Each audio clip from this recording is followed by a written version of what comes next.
What's going on, everybody, and welcome to the Payton Collier podcast.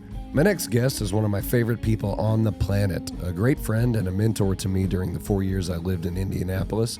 He was the touring lead guitarist for Eddie Money in the last few years of his life, and he's the current lead guitarist for Lou Gramm, the original singer of Foreigner. It was an honor to have him in studio, and I hope you enjoy the banter between two lifelong pals. Ladies and gentlemen, without further ado, Benito. Benito, it is good to see you, buddy. Let's show them who we really fucking are. We're holding nothing back, Payton. We're having an open, honest conversation. So thanks for inviting me. You know, I love hanging out with you. We've always had a really good, honest, solid relationship, you know. It's always been good, right? From the beginning, we started playing music together, and it worked. You were doing, you know, more of a classic rock thing at the Brick House, and I knew all those songs, so it worked. I moved to Indianapolis from Arkansas in November of 2017. I moved to Indianapolis, and I started working at this piano bar, and you were a lead guitar player there. And then I think we kind of bonded, like you said, about the classic rock music. And then you invited me to do an instrumental gig on, what was it, a Wednesday? Yeah. Every Wednesday at Sullivan's. At Sullivan's Steakhouse. Sullivan's Steakhouse in Indianapolis. And I would play piano and would do like chords, and you would play like vocal melody lines. We'd do like Hotel California or something. You'd Sweet be like, child of mine. You'd be like, give them a taste of like the hotel medley or melody. I mean, like coming in like on a dark desert how. Yeah, okay. Well, let me hang on.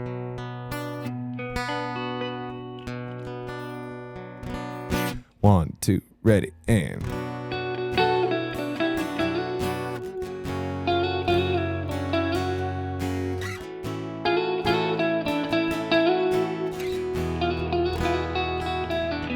All right, they get the idea.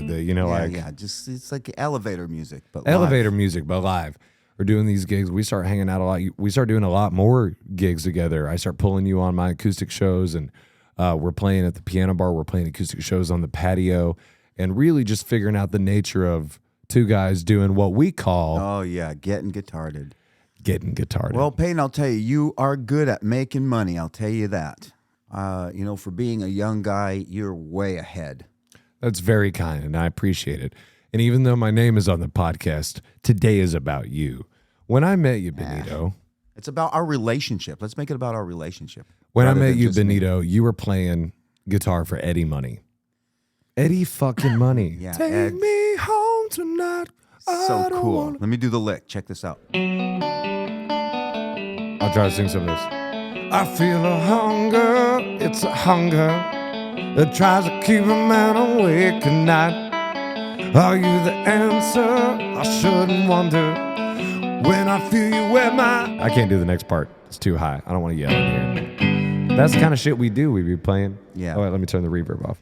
Boom. Okay, it's off now. I did. I remember we would sit in my car and I would play you deep Eddie Money cuts. Yeah. What is the slow one? The like B minor one. That is the one I like. It's got that sick guitar solo. You would always be ranting to me Okay, about it's in this. C minor and it's Life for the Taking. Life for the taking. You're lucky you didn't have to sing it that day that we almost played it live. One time we were going to do a show at this, what was that event in Carmel Fest. Carmel Fest. And what was it? It was like a classic rock showcase or something? Yeah, we called it Guitarmal Fest is what I called the thing. And it was just, they gave me a budget and a time slot and a stage and a production. And I picked 3 of my most favorite guitar players in Indianapolis. Who are they? That I enjoy working with, although there are many. But these particular 3 I really enjoy. It's Paul Holdman, of course, just the finest player. He plays with Tad Robinson. Yeah.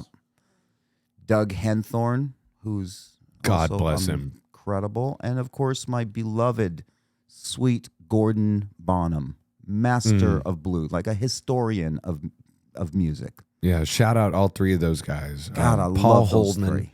Doug Henthorn, and Gordon Bonham.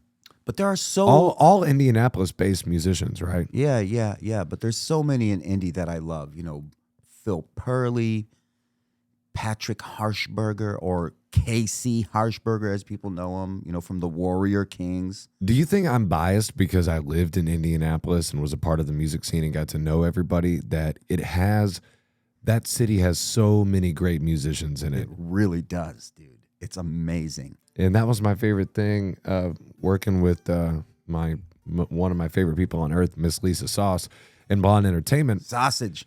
And doing the Naughty Yachties is that I got to play with Michael Bone Reed and Damn, he's no good. noodling. You're right. Sorry. That's what Benito used to say to me to gigs when I would play notes while he was trying to set up. He'd say, "No noodling. You got to wait till everything's set up and ready to go." So I would play with the Naughty Yachties, and I got to play with Michael Bone Reed and Troy Kennett and Rob Dixon on the sax. Damn, those guys are all so fucking good. I mean, you want to talk about Good people. professionalism and dedicating your life and career to music. I hope this podcast too, because of our connections to I'm like them Indianapolis. too, right? Not as good at music, but I'm dedicated to this shit. No, right I'd here. say you're just as good as they are at music, but a way worse person. Yeah. All right, that's accurate. Sadly, it is. Troy Kennett, God bless you. If Troy stumbles across this, I just want you to know what an honor. Troy, oh my What God. an honor it dude. is to ever stand on stage with that guy. Who we're talking about, everybody's Troy Kennett. He's a keyboard player. He plays for John Oh my Mellencamp. God, dude. He has for several years. And I mean, that guy is a pro. Oh, man. dude, I got to do every Tuesday at Rick's for a good few years with him, and then the Sullivan's gig I did with him for a long time as well. Yeah, we're talking about Rick's Boatyard in Oh, my Indianapolis. Probably God, my dude. favorite restaurant in Indianapolis is Rick's Boatyard. We are so lucky to know Troy Kennett. We That's are so really all lucky I to know can Troy say. Kennett. What Really, a fucking player. I mean, what a musician. the culture of music in Indianapolis and the people that are playing music full time professionally, they're the real fucking deal. They're just as good as anybody in Nashville and anybody anywhere. Troy Kennett's, Michael Bone Reed, Rob Dixon. Have you ever got to play with Rob Dixon? No, I never actually met him. Oh sadly. my God, what a blessing of a man that guy is. I mean, just remarkable talent, so kind. I feel like I had a great understanding. When I met Michael Bone Reed and Troy Kennett, and I do have to apologize about this. I know we've been talking about Troy Kennett for so long. He's probably going to be freaked out You could edit it. of how much of a man crush we have on him. Oh. But one time we were having a rehearsal at his house, and we were all singing there, and I didn't realize that I had a pack of gum in my back pocket, and it melted under my ass. Your ass heat melted the gum? Yeah, and the gum fell out of my pocket, and I just straight up hot gum stained Troy Kennett's couch. Oh, shit, dude. Oh, It is- that's bad. There's no relationship I've been in that I've had more regret about. There's no amount of alcohol I've consumed where like I woke up the next day and I was like, man, I really regret that night, that I regret more than getting gum on Troy Kennett's house. Oh, dude, that probably... At his Airbnb house too. Oh, he probably drove him fucking crazy. That you But did he that. was so sweet about it, so calm. But he had every right to be furious. I bet on his drive home after that rehearsal, he was just banging his head against the steering wheel. Like, No, he was already home. Well, no, I think no, that was the Airbnb house. Yeah, he yeah, had to okay. go. He probably had to clean the fucking house. But either way, I will tell you, if I ever get if I win the lottery or anything significant where I get any kind of financial reward for my pursuits, I'm going to buy Troy Kennett the nicest fucking couch he's ever seen. Except you can't buy people couches. You know, first of all, the wife has to be involved in buying a couch, and I will politely ask Troy you would have to to give him communicate with his wife. a gift certificate for a couch. Is what you would have to. I'll do. just be like I'm going to give Troy $5,000. Yeah, And I doubt that couch was worth $5,000, but it's at least $5,000. It's Just the sentiment, right? For the mental torment you've put him through. To this day, he's probably still, every time he thinks about it, he's like, oh, Payton. Oh. He's probably like, wow, Peyton's such a character. I really enjoyed working with him. But what kind of person puts gum in the back pocket of their pants? Dude, we've been talking about Troy Kennett for like 10 minutes. I just don't want to freak him out. Not to 'cause mention, Okay, you probably ran late to a few of those naughty yachty gigs, right? There would be times And- where I was so heartbroken about like relationship stuff that I would be too drunk to drive to the gig, and I would have to call Lisa and say, "You have to take me to the gig," and then I would just get up on stage and was fine, but couldn't drive. Oh fuck, dude. So Either way, if you were ever late to a gig with Troy, you're on the shit list. Of course, your charming personality, I'm sure, got you out of it, but the gum got you back into it. okay, so where were we? You and I would play at Sullivan's Steakhouse. We'd become great friends. At this time in your life, you are playing guitar for Eddie Money all the time.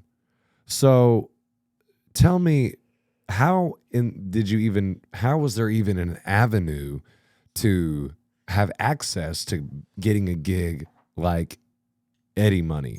Where did that come from? Okay, that's a great question, Payton, and I'm glad you asked it because I never pass up an opportunity to talk about my hero, my greatest influence, the greatest person in my life, Tommy Gervin. Tommy Gervin. Tommy Gervin. I always say to people, I came up having the Tommy Gervin advantage. And I'll explain. Tommy's work ethic was like no other. Like nobody was more focused, more hardworking, more thorough, more dependable than Tommy Gervin. And anybody who knows Tommy Gervin knows this about him. Top notch. And, you know, I met him when I was in my late teens, when I was, kind of a loser and a kind of a douchebag. Where's this? Pasadena, California, where I kind of grew up, teenage years. How'd you meet Tommy? I was working at a pizza place, and he came to pick up a pizza, and I just was learning how to play guitar. What was the name of the place? Tarantino's Pizzeria. And Surely not named after Quentin Tarantino, the greatest director of the century. No, this was long before he was even known. So it's just a genuine Italian. Yeah, it was like pizza in place. in like the mid '80s or something, late '80s. The owner of this place, he did like this Elvis impersonator / magician show when the 6 tables of this restaurant were full, and he'd be like, "Hey, get the guitar, let's do this thing." And I'd put this Princeton amplifier on the counter, and I'd plug my Ibanez guitar into it, and I'd kind of strum chords to these Elvis songs, and he would sing to the people, and he would be plugged into this Princeton amp. Well, Tommy came in, and this was like 1988, and he saw this thing. Of course, he was laughing because it was pretty bad. I was just a beginner. I could barely play, and I was looking at this, what we used to call a fake book. I was trying to read the chords. Like it has like G, C, and D over the words. Yeah, exactly. And Tommy's like, "Hey, let me see that guitar." And he played something just his fingers moved in a way that I had never seen anything. And I was like, "Oh my God, like how'd you do that? And can I see that again?" And Tommy has very good technique. Did you pursue mentorship? Yeah, I fucking latched onto him, man. I every time like. And who was Tommy Gervin at this time? Tommy Gervin, okay, in the San Gabriel Valley, where Pasadena and towns like Arcadia and Temple City, where Tommy was very famous as one of, the really good guitar players that came up in the late 70s and early 80s. I mean, his name was put together with, names like Eddie Van Halen and George Lynch. They were all kind of part of that LA scene, and he was really good. He was in a band called Smile that was, trying to make it like all the other bands. But then in, I believe, 87, he got offered that Eddie Money gig, which he took because Ed was fucking cool, and it was a good gig. And that's about the time I met him, right as he got that gig. And he was very kind to me, kind of took me under his wing, took me to a couple shows, inspired me, taught me how to not be a whiner. And were you a whiner? yeah, I was turning into like a typical LA douchebag, kind of a loser douchebag. Were you like surfing and No, not surfing. walking up to chicks and No. I was struggling. I didn't make a lot of money. I was, kind of an awkward person. I was struggling. And Tommy. So was meeting kind to this me. man really kind of changed your gauge of inspiration, right? Absolutely. I thought to myself, I could be like him. I could be like this guy, something to really work towards, just his work ethic. When you say that, you mean like I could make a life out of playing guitar because you knew that that's what he was doing, or Yeah, I knew. Did it matter to you, or did you know the scale of it when you found out in the late '80s that he was coming into your pizza joint and he was Eddie Money's guitar player? I got to understand pretty quickly. Like, did you know Eddie's music? Did you know "Take Me Home Tonight"? Yeah, of course. It was such a huge fucking hit. I knew a song called "We Should Be Sleeping," which was really my favorite song at that time. And then when I met Tommy and learned more about Eddie Money, I realized he was the creator of Two Tickets to Paradise and Baby Hold On and Think I'm in Love and Shakin', all these other songs that I knew because they were playing on the radio and I grew up listening to them. I started realizing how big of a gig Tommy had and how lucky I was to know him. And furthermore, I got to know his family. He was that gracious to me. He brought, I met his father, So through Tommy's mentorship, when did you start playing guitar professionally and making a living for it? Okay, I wasn't very good, to be honest with you. I was really struggling on the guitar. My technique was off, so I took some lessons. I started working. I got into a couple of local Pasadena bands where, cover bands and stuff. And then in the early 90s, I joined a band that was traveling, like on the hotel circuit. There used to be a hotel circuit, Payton. What band was that? And describe to me the hotel circuit. Okay, the band was called Max Tempo. And it was like a kind of a high energy dance band that was, at the time, we used to call them a DAT machine. Everything was recorded, and some songs, I'd turn the guitar off and just kind of pretend to be playing because that's what the song called for. There was no fucking guitar part. It was a lot of techno music and they had dance moves and shiny suits and shit. And, but either way, it was good. It was a good education. They were very professional and I learned a lot. And I ended up crashing and burning in Indianapolis with that band. So that was good too. How did you crash and burn? Oh, I met some chick and fucking, I'm in love, I'm going to stay here. And gave up the band. And that relationship, of course, lasted about 2 weeks. Then I had no band. Okay, so how much time passes between you meeting Tommy at the pizza restaurant, him becoming your guitar mentor, and you getting an opportunity to play a gig as the lead guitar player for Eddie Money? Okay, a long fucking time. And let me tell you, Tommy is not a guy that, he doesn't, he moves forward. If you're not moving at his speed, he's not around a lot. So my, contact with him was very sporadic over the years. From 1988 to 2014, I'm not good at math, but however many years that is, which is when he called me to do the gig. I could probably recall each time I met him in those years. There wasn't a lot of contact, but every time I had any contact with him, it was very meaningful to me. And I took it as a way to learn and move forward.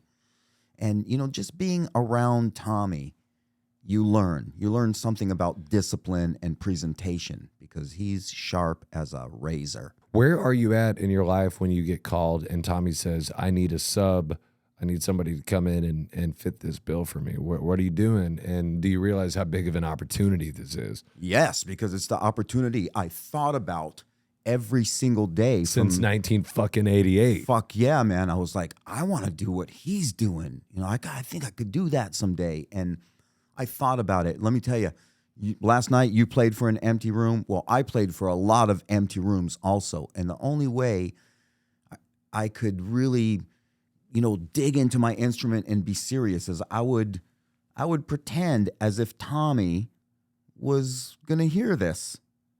And he wouldn't put up with me, slacking. It wouldn't be, he wouldn't put up with it. So I didn't do it. And for many years, I pushed and pushed. And so you held what you thought his perception of you playing the instrument would be as your standard of how good you wanted to be. Yes. I always thought, if Tommy heard this, fuck, I'd be embarrassed. So he really was, I mean, in your mind, heroic and someone that you aspired to be. Absolutely. Isn't it so interesting, though, that having somebody that inspired you to that level and that caused you to develop that discipline to work that hard, that it did, you're not the only kid that Tommy met that played guitar that probably thought it was cool that he played guitar for Eddie Money, but you are the only kid that he met that he asked to sub for him. I know. I was the chosen one. I think about that. Chosen one. I think about that. But, when Tommy called me for that gig, I was so... Here, load me up. Excited and beyond myself. But then I was also fucking terrified because filling those shoes, all these years I imagined doing it. And then when I finally had the opportunity to, I knew I had a lot of work ahead of me. That's for sure. I knew I had a lot of hours of repetition and learning every song and everything that needed to be learned. Did you feel ready for the first show? Was I ready? Probably not. I was really nervous, but I got through the first few shows. And when did you first meet Eddie Money in person? Okay, well, I had shake this man's hand. Yeah, and I had met him a few times before when Tommy brought me to shows, but he doesn't remember you until you actually work for him. So they actually, flew me out to a show in Florida so I could, film the show, take some videos, get some live recordings of the show and learn my parts, I was summoned to Ed's room where that's when I met him officially for the first time. Were you intimidated? No, I wasn't intimidated. I was just trying to put my best foot forth and be, cool and relaxed, even though I'm not a very relaxed person. And the first thing he said to me as he was shaking my hand, he says, hey, this isn't the Charlie Manson band. You're going to have to cut that hair if you're going to be in my band. Charlie Manson is who he went with? Yes. He couldn't have said, hey, this isn't AC/DC, Benito. This isn't AC/DC. You're in the Eddie Money band now. No, he said, this isn't the Charlie Manson band. You have to cut that hair. Did you cut your hair for the Eddie Money band? I did, actually. Is that why you have short hair to this day? Yes. You said you got fired by Eddie Money one time. What was that like? Well, getting fired sucked because honestly... What happened? Did you, and be honest, did you deserve it? Okay, the firing was rough. Let me tell you, it was rough. Is this a in-person firing? Is this a phone call firing? First, it was, he made Tommy fire me. He made Tommy call me and Tommy called me and say, hey, listen, man, I'm really sorry, but this is part of the gig is getting fired, and he's going with another guy. Tommy doesn't fuck around, man. He just says it like it is. He's like, you're going to be all right. Don't worry. Sorry, man. And I got to go. And that was it. It was probably 15 seconds. Poor Tommy. but I felt horrible. I was like, oh, I thought I was really, like, I thought me and Ed were like best friends. I thought we were really fucking, like I was getting better at it. I thought he was happy with my playing, but it wasn't that great. It wasn't that great. I was lucky to get the gig, and really, my only goal was to get on that fucking stage and play those guitar parts and show Tommy that I learned them properly. I'm good enough to be up there. That's always was my main goal, is to just get up there and play the guitar. And I think after Ed fired me and I said the right things, and then he rehired me, he realized I got a real thick skin, and I was, we became pretty good friends towards the end. As good friends as you can be with Ed. He knew you were ready to play ball after that. Yeah. So when I had met you in November of 2017, was this before or after the firing? It was way after the way fire. after. Yeah, that was early on, right? The firing came about 4 months into it. So one time you and I are downtown doing a gig. It might have been the gig where we played, what is that really nice like dinner hall that we played at, where Chris Brown's car got broken into and his stuff got stolen. Oh shit! What was that right. place the called? Roof, the Roof Ballroom. The Indiana Roof Ballroom is what it's called. Right. Stunning spot to play. Oh fuck! I forgot about that gig. I think it was on the way to that gig or from it. I was in your car with you, and you got a call on your Bluetooth screen from No Caller ID, and you looked over at me and you said, "This is Ed." You said, "Be quiet." And you answered it and you said, "Hey, Ed, it's Benito. How you doing?" And he said, "Benito, it's Eddie Money. Just want to call and talk about the show that's coming up this weekend." I'm in the car and I'm like a young guy and I'm like, man, fucking crazy. Like, this is Mr. Take Me Home Tonight. And I'm in your car and Eddie's calling you to give you like feedback or something. But what you didn't know is you did show me one night. This was not that night. That was the night that I heard him in person on the phone, where I witnessed him actually in person. But you did show me one night, you said, "I got this wild voicemail from Ed." And he was chewing you out about something. And here's the thing. You showed me that voicemail. What I have not told you until now. I asked you to open your phone, to unlock your phone so I could play a song. But what I did is I went into that voicemail. This is a voicemail where Eddie Money is chewing you out. And I never told you that I took it off your phone and emailed it to myself. And here we are 5 years later. And I'm going to play. Okay. But I got to, before you play it, I got to make sure that this, as I was listening to this, can I tell the story now? Do you remember this voicemail? Absolutely. Okay. Yeah, absolutely. Yeah, give a preface, because I want to make clear that we are not disrespecting Eddie Money. You have to know the nature of an artist and a band leader and a guy from New York to know that this is a normal scale of conversation for a person like this. Yes, and the only reason I got this call is because Ed knew I could take it, and this is what he needed from me at this moment. He was in a situation. Here's what happened. Okay, Ed and his daughter, Jessica, were hired by this, like a cover band, like a band to come and play 5 songs, 5 of Ed's big hits. Baby Hold On, Take Me Home, 2 Tickets, a couple others. Anyway, some of the songs that we did with Ed, we would do on guitars that were tuned a whole step down. For some reason, Ed asked me to contact this band leader in this other band and discuss the keys that we do the songs in. So I did. I contacted the guy as Ed instructed me, and I had a long conversation with him, and I told him exactly what we do, which songs. His guitar player is going to need to bring 2 guitars. There's no way to do this gig without 2 guitars. And I told the guy, I said, listen, tell your guys in your band to just tell them not to ask him questions like, oh, you mean D, but since I'm playing the full step down guitar, it's actually C. It's like, don't ask him those kind of fucking questions. Just play it.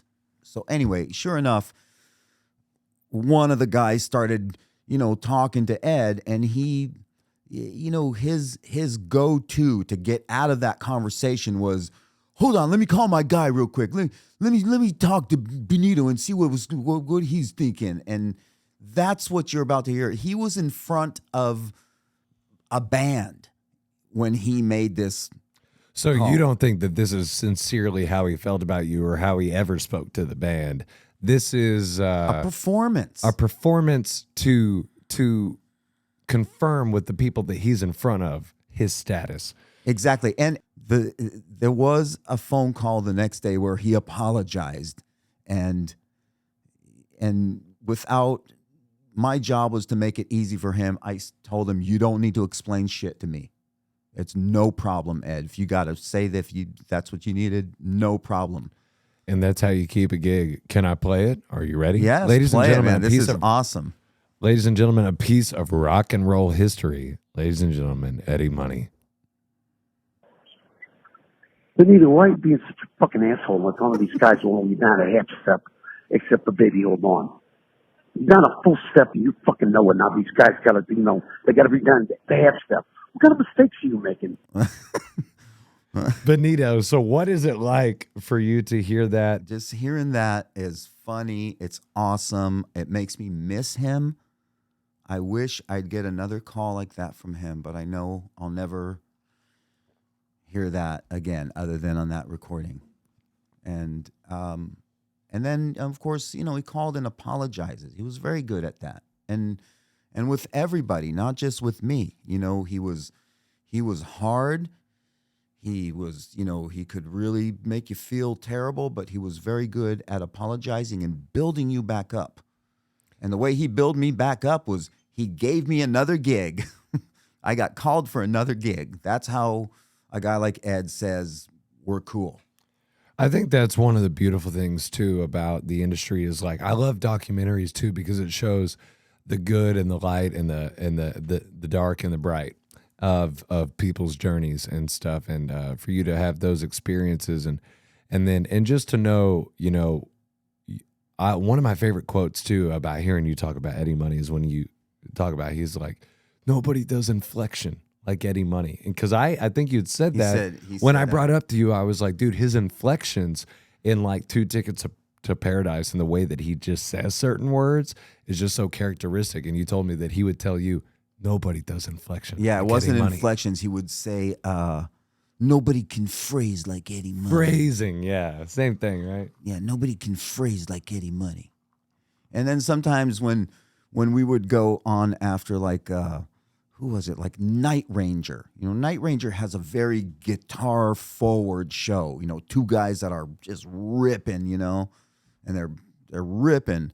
And Ed, we would walk up to the stage after them, and Ed would say, hey, don't worry, we got the songs.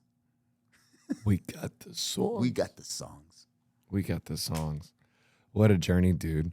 I don't know how to explain it. Like his songs are no longer just songs. They're like a feeling. Like when you hear the song, it takes you to a place that you were in life when you heard the song a lot. It's a feeling.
I'll tell you what, man.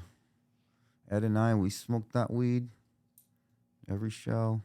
What was your? What was your? All the way till the end. You're like my Eskimo brother for smoking weed with Eddie Money.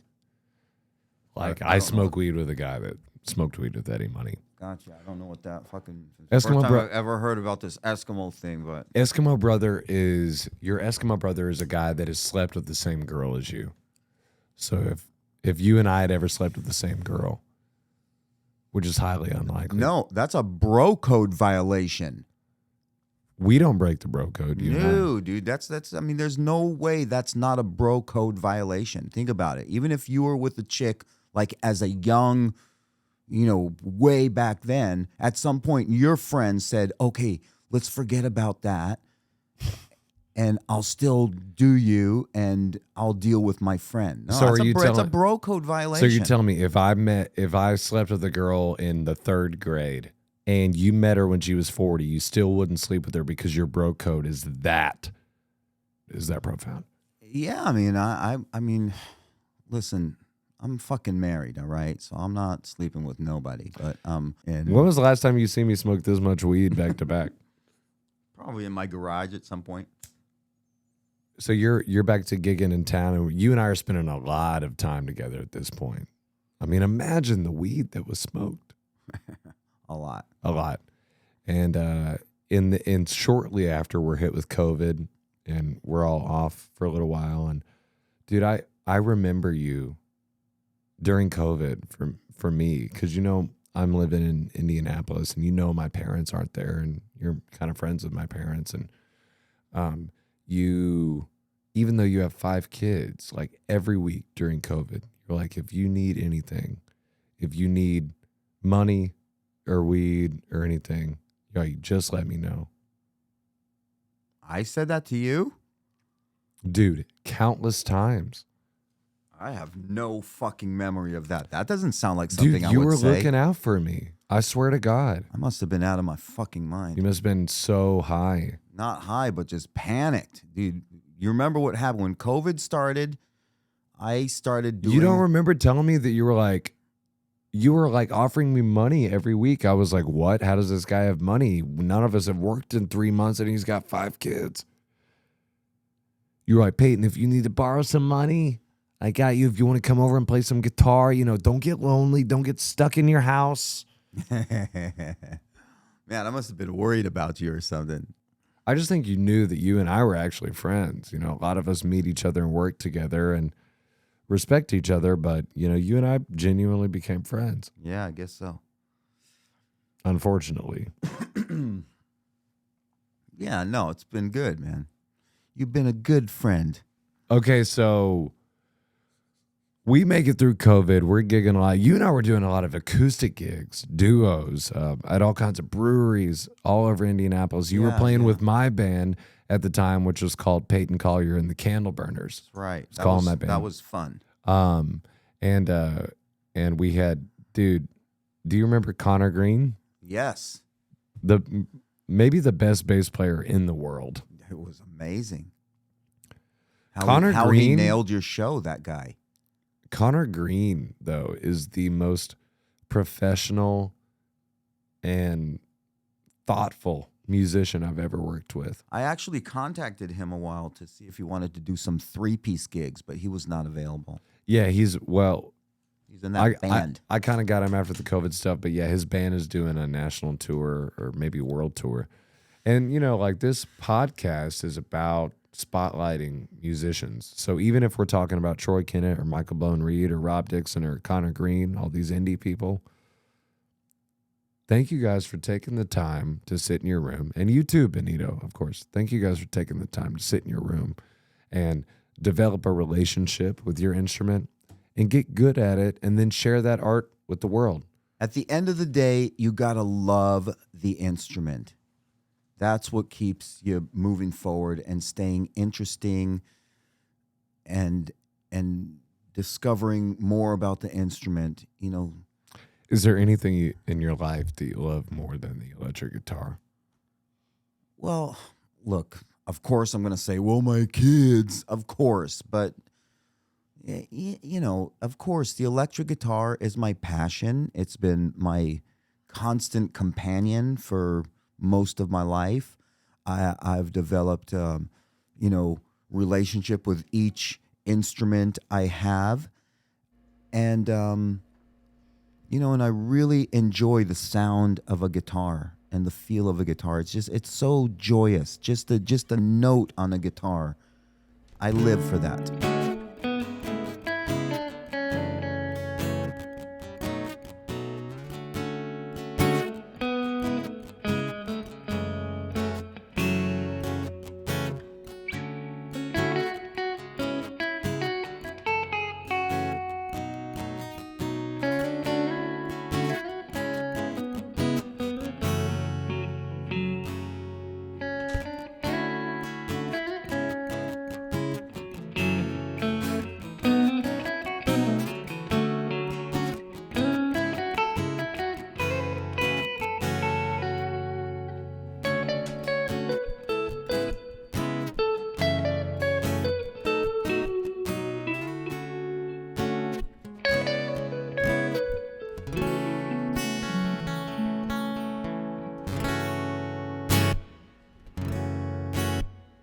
Nice one.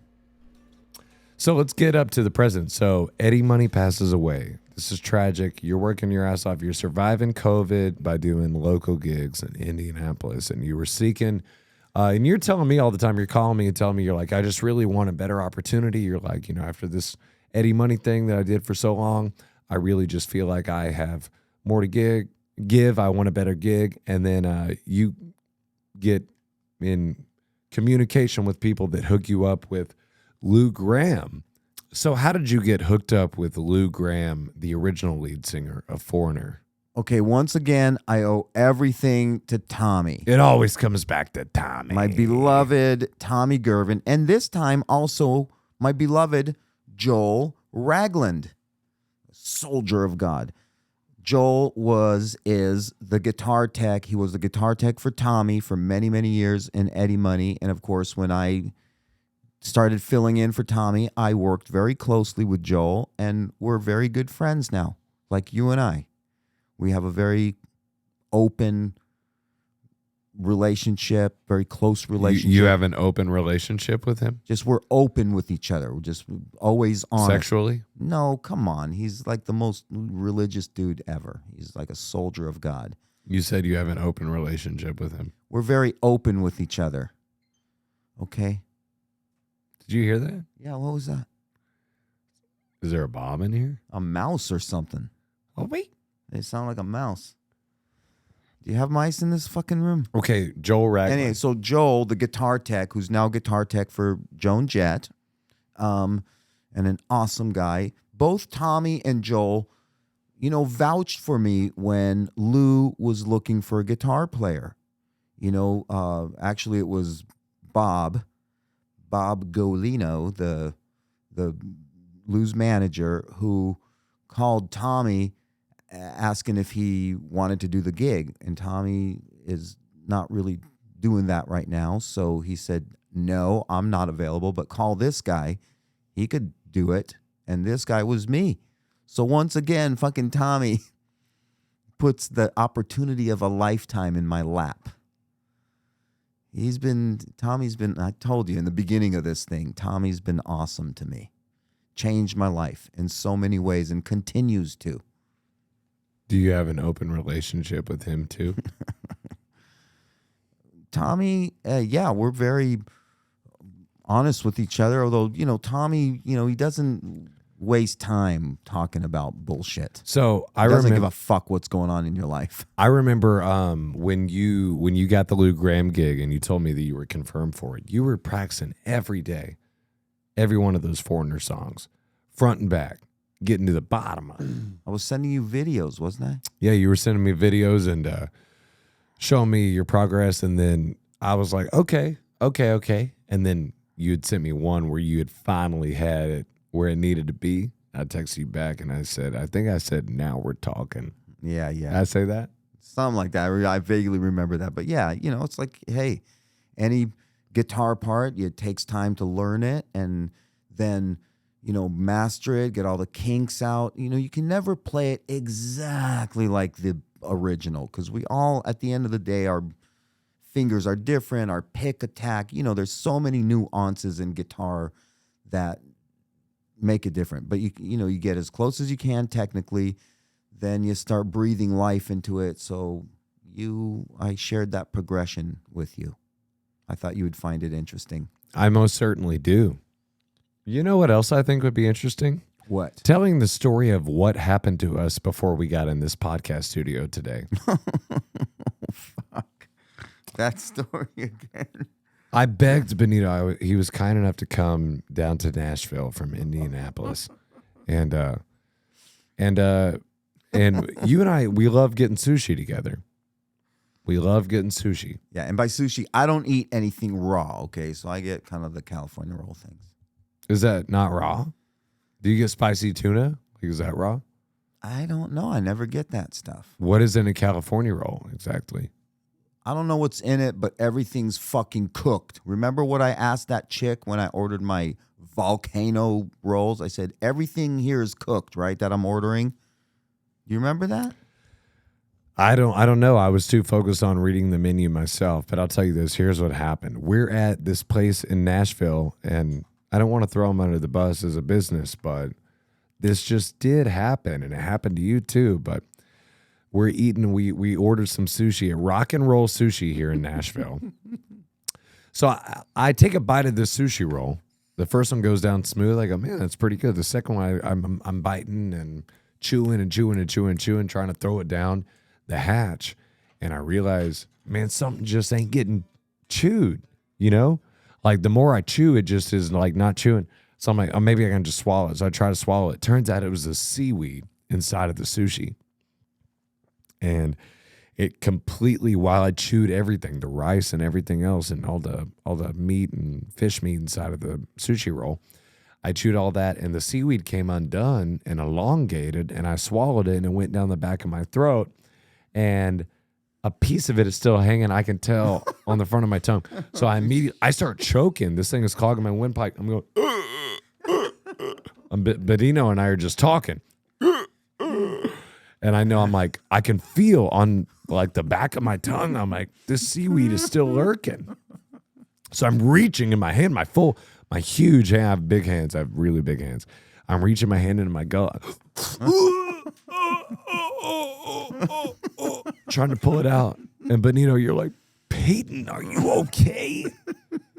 And so I'm like leaning over, trying to dig into my mouth with my fist, my full hand, just pulling Oh my God. shit. And I'm just like coughing fucking like sushi and shit. And then I finally get a hold of it. And then I just pull literally a 7-inch piece of seaweed out of my neck and drop it on the ground. Okay, now you didn't do this. You were very discreet about it. But I was about to Heimlich your ass, dude. I swear I was about to jump out of my seat and fucking do that thing to you. Have you practiced the Heimlich maneuver? No, but I've thought about doing it many times. I have children, so certainly, I'm aware of when someone is choking, and I didn't know if you were kidding or what the fuck was going on, but my adrenaline was going. I was about to pounce. I was like, I don't think he's fucking. The deeper you shoved your fingers down your throat. You're saying you saw me choking and it made you want to pounce? I was, about to give you the Heimlich. I couldn't tell if you were joking or not or what you were doing, but you were shoving your long ass fingers down your throat, and that scared me. That wasn't normal what you were doing. I didn't understand why you didn't just drink water and let it fucking go down there. So what if you've got a 7-inch piece of seaweed swimming around your stomach? It's not choking you. I got it out though. Yeah, but why wouldn't you just? Because I was afraid that if I tried to swallow it, that it would really get stuck and clogged and that I would really need a Heimlich. I knew because I could feel on my tongue that piece of seaweed was still there. I knew, I really thought the best option was to pull it out because it clogged my windpipe. Yeah, but a big gulp of water would have made it go the right direction. Can we say overall, great service, great salad, great soup, We had a solid experience at Rock and Roll Sushi, but y'all got what's going on with the seaweed? Is it Weird. made of rubber? It's like gum. Because you ate one and you said you couldn't swallow a piece because you knew you would choke on it. Yeah. And then you were only able to finish your meal by eating the Halves. Yeah, you were Had to bite it in half. Yeah, something's weird about their seaweed. It just, the more you chew it, the bigger it gets in your mouth. Not smaller as most food is supposed to behave. What is wrong with that seaweed? Weird. But thank you for having my back. I know if it would have came down to it, you would have Heimlicked the shit out of my ass. Yeah, absolutely. I would have squeezed I would have broken your ribs. Has it been exciting to play songs with Lou Gramm? All right. We talked a lot about Ed. Now let's talk about Lou for a little bit. Lou is an awesome guy. And not just Lou. We need to talk about the band too. Like this group of musicians that I get to Is work anybody with. else from the original lineup of Foreigner? Or is it just Lou? Not the original, but what I would call the second Foreigner. The Foreigner of 1991 through 1997. That Foreigner. So like reunion Foreigner. It wasn't, it was reunion Lou Foreigner. still had the like playbill, huh? Yeah, Lou was still, in top shape, and Mick Jones and Lou were it was firing on all cylinders. And so now with Lou, two guys that were in that band are part of Lou's band now. I'm going to say their names right now. I love these two guys. They are just top everything, okay? Saxophone player Scott Gilman and rhythm guitarist Scott Gilman. Awesome guy from... He's playing rhythm guitar and sax. Yes, and he's very good. Very musical guy. Very good at the sax. He stays in shape. He's a father. He's, a decent, fucking solid dude. And then a guy who you would really enjoy learning more about, a guy named Jeff Jacobs. And Jeff Jacobs, actually, incredible piano, a great keyboardist and great musician. And Lou's probably, he's been working with Lou longer than anybody. He is the musical director, I would say, by far. He knows the material better than anybody, and he's an ace. Let me tell you, he played for Billy Joel for many years. And I'm a fan of the Joel. That's right. So you should learn about Jeff Jacobs. And What did he play for him? He played on the We Didn't Start the Fire tracks and that album and many from that point. And then, Mick Jones from Foreigner, he specifically wanted Jeff. He took Jeff from Billy Joel, is how good Jeff is. And did he offer to pay him more than Billy Joel? Absolutely. He gave him a percentage of the band. But those two guys were in the second Foreigner. And then, I work with a very incredible and awesome bass player named Tony Franklin. He is something else, let me tell you. He played with a band called The Firm. He became popular with a band called The Firm, which was Jimmy Page's first band after Led Zeppelin broke up.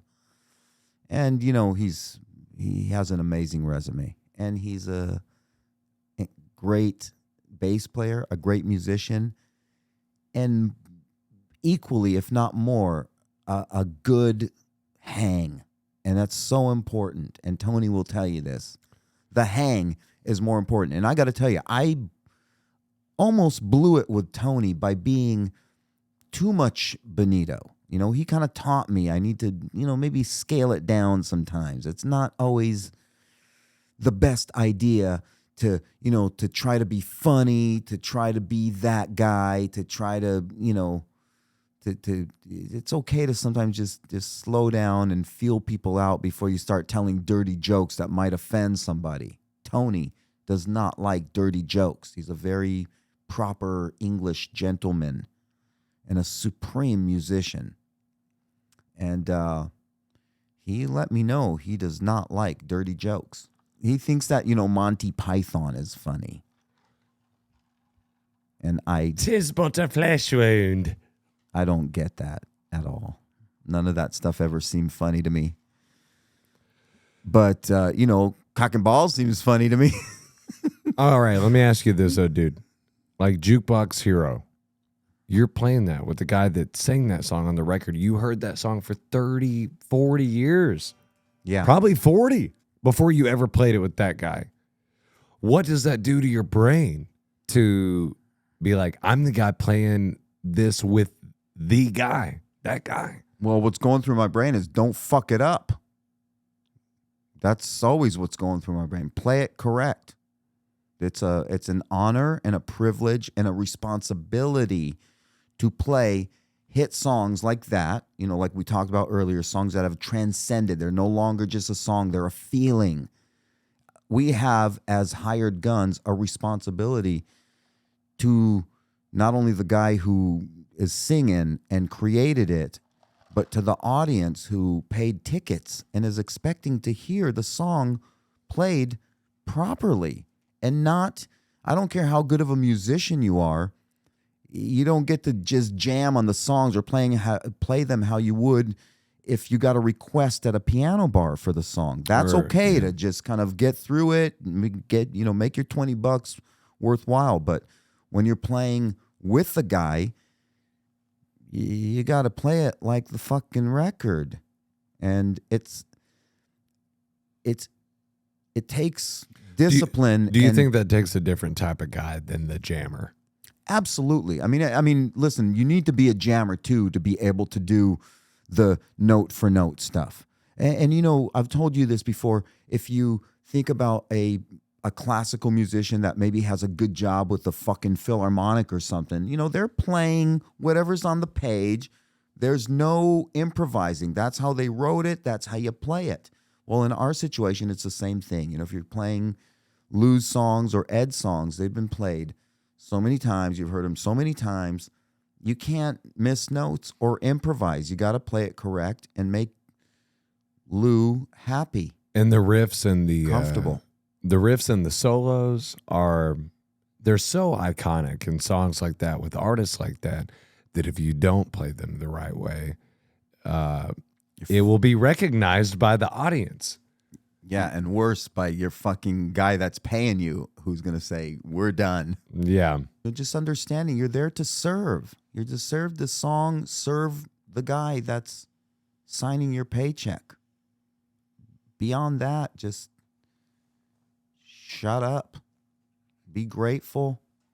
And hopefully, I never forget that there's always 100 guys that are way better than me at guitar, younger, better looking, fucking waiting to do my gig, to take my gig. Well, it just goes to say that the mindset of being a career musician and a professional musician is different than just being good at the instrument. It takes so many different factors and variables of what you can bring to the table, your reliability, your consistency at showing up on time and doing things the way that they need to be done and playing them the right way. Yeah. And that's how, those are the qualities that you have to possess to be a career musician. To play with guys like Eddie Money and Lou Gramm, is you have to be that guy. And you are that guy, Benito. Whether you got there from romanticizing the career of Tommy Gervin or, just sitting in your room smoking weed and playing for countless hours and getting good at it. But I do hope that you are proud of yourself, that you have made it farther than 99.9% of people that ever try to do this, There's something to be said about that. The way to, live a fulfilling, decent life is find the thing you are passionate about that you would, that you would do even if you made no money at it, get good at it and then figure out a way to make money at it. That's, if you want to do what you're passionate about, you got to figure out a way to pay for it. If it's getting better at your instrument, and if you understand that the better you get at your instrument, the more likely you are to be able to support yourself and your family. It's a no-brainer for me to just practice hard, find the thing that you love and push it forward. Where do you feel like your life would be had you not dedicated it to playing the guitar? There was never anything else for me but guitar. Even as a child, I remember, when my mother gave me some Beatles albums, I was always very attracted to the jangly. I was like, what's that? Not the drums, not lyrics. I didn't care about that shit. I was like, what is that thing, that jingly thing I hear? And that's what I wanted to do. I will say, it is about as sincere as I get. Benito Dibartoli here that spent this time with me today. From one musician to another, from one man to another, I just want to sincerely thank you for making my life better as a friend and a guy, and driving down to do my podcast. I mean, what more could I ask for? I sincerely appreciate it, and just about every moment we share, even if it involves me choking on seaweed, is always a grand adventure. All right, here's what we're gonna do. Here's how we're gonna send this out. Well, hang on. I got to say something really poignant, too. You just went deep and all, hey, I love you, blah, blah, blah. I'm going to cry or whatever. Okay. I got to say something deep, too. Let me prepare myself. No, it's not going to be that deep because, I've got a black heart. You know that. Anyway, Payton, it's always been fun playing music. We've always been about the music first, right? For me, it's always about the guitar playing above all.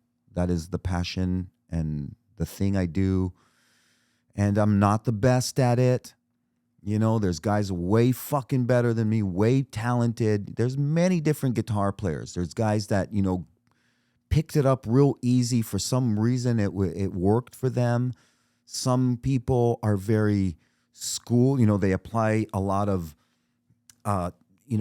theory and stuff to their guitar playing.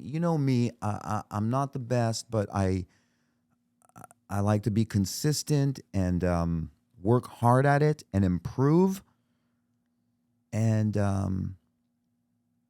I know that you've always appreciated that about me, which I think is my best, is the only thing I'm maybe kind of proud of and would like to leave for my children, that quality of just doing things the best you can, even if you're not the best, find your way of doing it so you can somehow move forward and fulfill your dreams. And if you're a dummy like myself and have a bunch of fucking kids, you got to make a lot of money to feed all these people.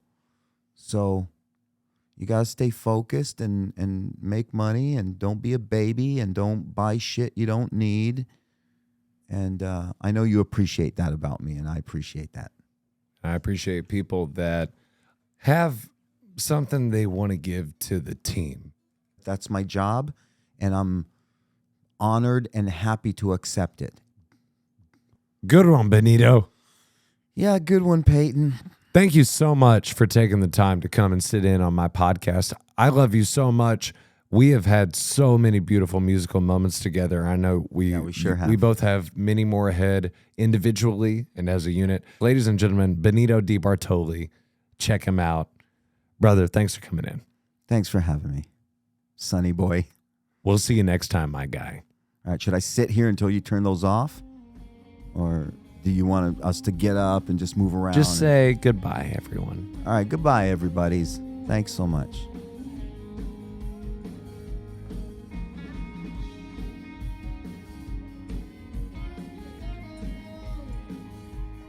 Have you ever met another guy named Benito?